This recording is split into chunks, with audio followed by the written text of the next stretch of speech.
आपके भीतर बैठे प्रभु को मेरा प्रणाम स्वीकार करें। मेरे प्रिय आत्मन, अमेरिका का एक प्रेसिडेंट हुआ कुलिच। वो बहुत कम बोलता था, अत्यधिक कम। जब उसकी मृत्यु का समय हुआ तो उसके पास उसका एक दोस्त आया, अजीज दोस्त, और उसने सवाल किया कि तुमने अपने पूरे जीवन काल में बहुत कम बोले, अत्यधिक कम बोले, इसका क्या कारण है, इसका क्या राज है? तो पुलिस ने कहा, इतना ही कारण है कि जब जब भी मैं बोला गया, जब जब भी मैंने बोला, तब तब मुझे दंड मिला, और जब जब भी मैं चुप रहा, मुझे कभी पछताना नहीं पड़ा। जब जब भी मैं बोला, तब एक नई समस्या खड़ी हो गई, और जब जब भी मैं चुप रहा, मेरी समस्या का समाधान हो गया। इसलिए कहा कि तुम बोलो तो मैं जानूं कि तुम कौन हो, तुम ना बोलो तो मैं कैसे जानूं कि तुम कौन हो।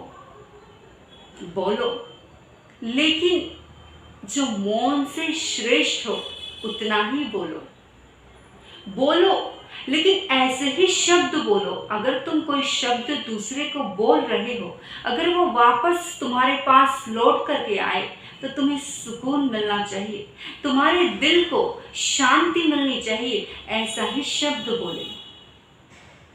और अगर हम मौन से श्रेष्ठ बोलते हैं, जो मौन से श्रेष्ठ हो, ऐसे शब्दों का प्रयोग करते हैं, तो हमारा बोलना सार्थक हो जाता है। और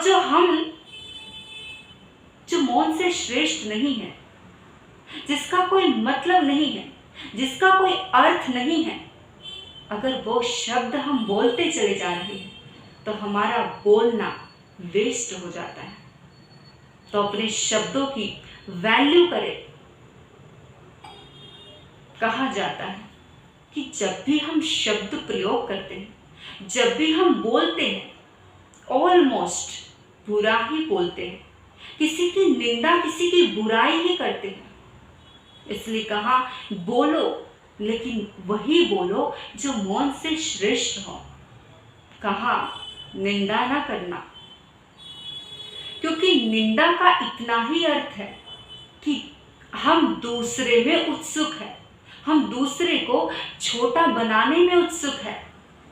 निंदा का इतना ही मतलब है कि अगर दूसरा बुरा है, हम दूसरे को बुरा करने में पूरी ताकत लगा देते हैं, सिद्ध कर देते हैं कि दूसरा बुरा है, तो हम भले दिखाई पड़ते हैं। कि अगर सब चोर है, हम सिद्ध कर देते हैं कि पूरी दुनिया चोर है, तो हम साधु दिखाई पड़ते हैं। और अगर हम बुराई को बढ़ा चढ़ा करके बोलते हैं किसी के लिए, तो हम सज्जन दिखाई पड़ते हैं। ये पूरा समाज इसी व्यवसाय में लगा हुआ है, और दूसरे भी ठीक वैसे ही आपके साथ कर रहे हैं। दूसरे भी ठीक वैसे ही आपके साथ कर रहे हैं। कहा जाता है कि भिक्षु की इतनी ही प्रवृत्ति होती है। भिक्षु अपने आप को उठाने में ऊर्जा लगाता है, दूसरों को गिराने में नहीं।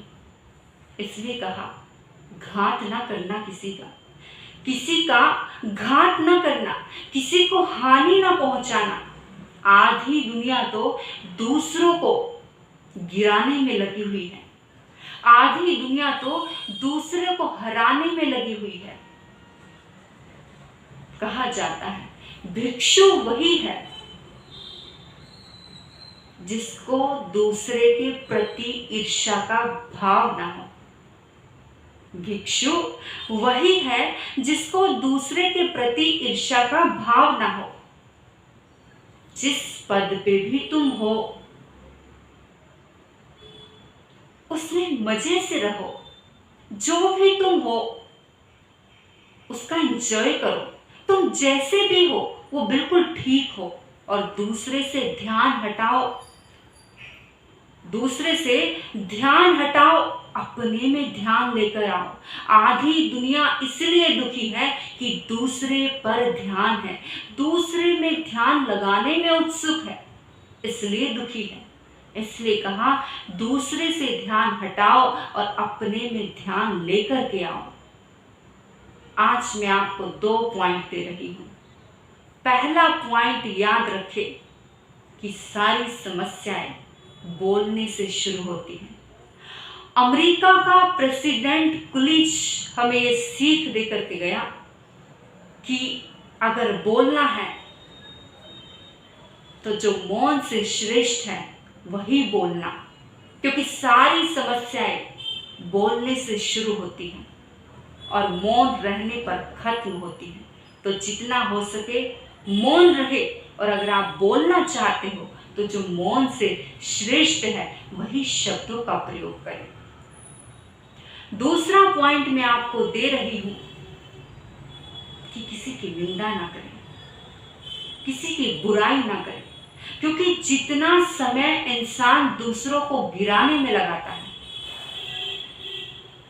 जितनी ऊर्जा इंसान दूसरों को गिराने में लगाता है, अगर वही ऊर्जा वो अपने आप में लगा ले तो कब का वो ध्यान में पहुंच जाएगा। जितनी ऊर्जा, जितनी मेहनत, जितनी ताकत इंसान नरक जाने में लगाता है, और उतनी ही ताकत इंसान, उतनी ही मेहनत अगर स्वर्ग लगाने में लगा दे तो वो कब का स्वर्ग पहुंच जाएगा। तो आपने मुझे इतने मौन और शांति से सुना, मैं आपकी बहुत आभारी हूँ। अंत में आपके भीतर बैठे प्रभु को प्रणाम करती हूँ। हे प्रभु, मेरा प्रणाम स्वीकार करें।